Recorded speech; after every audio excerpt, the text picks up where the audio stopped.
Hello guys, তো আমরা চলে এসেছি সেকেন্ড পার্ট ভিডিওর।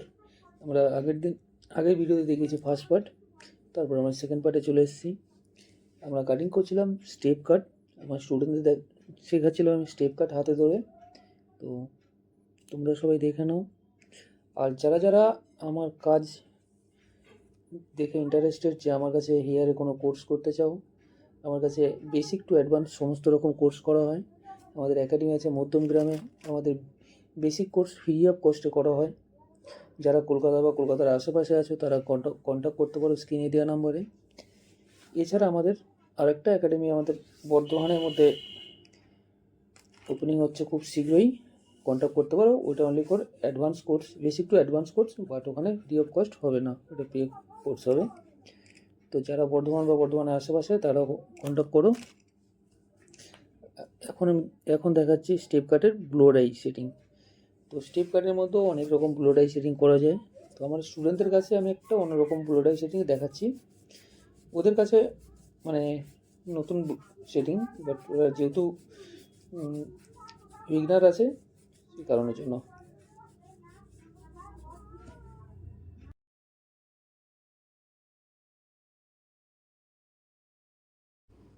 যারা আমাকে ফলো করো না এখনও, ঝটপট ফলো করে নাও। আমাকে ইউটিউবে পাবে হেয়ার এক্সপার্ট রাজ, ইনস্টাগ্রামে হেয়ার এক্সপার্ট রাজ পেয়ে যাবে। সবাই ফলো করো, শেয়ার করবে, কমেন্ট করবে। কে কোথা থেকে ভিডিও দেখছো কমেন্টে জানাবে, তাহলে খুব খুশি হব আমি।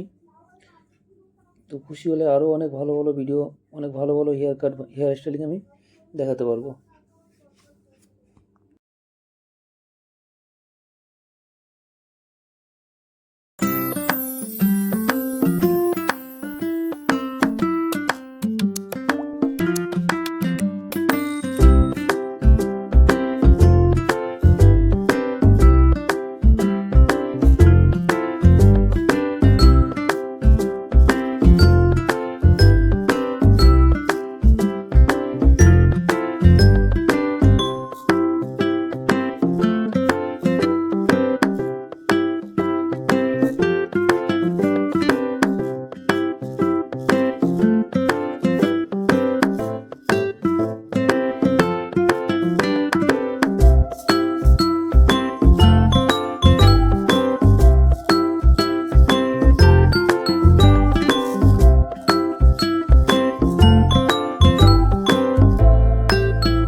তো দেখে নাও ডবল কাটস কেমন হয়েছে হেয়ার সেটিং। খুব একটা ভালোভাবে সেটিং করতে পারিনি, আমাদের এসি একটু প্রবলেম ছিল, তো ফ্যানের হাওয়াতে ব্লো ডাই সেটিং খুব একটা ভালো হয় না, সবাই জানো। তার মধ্যে থেকে যতটা হয়েছে চেষ্টা করেছি। তো সবাই দেখো,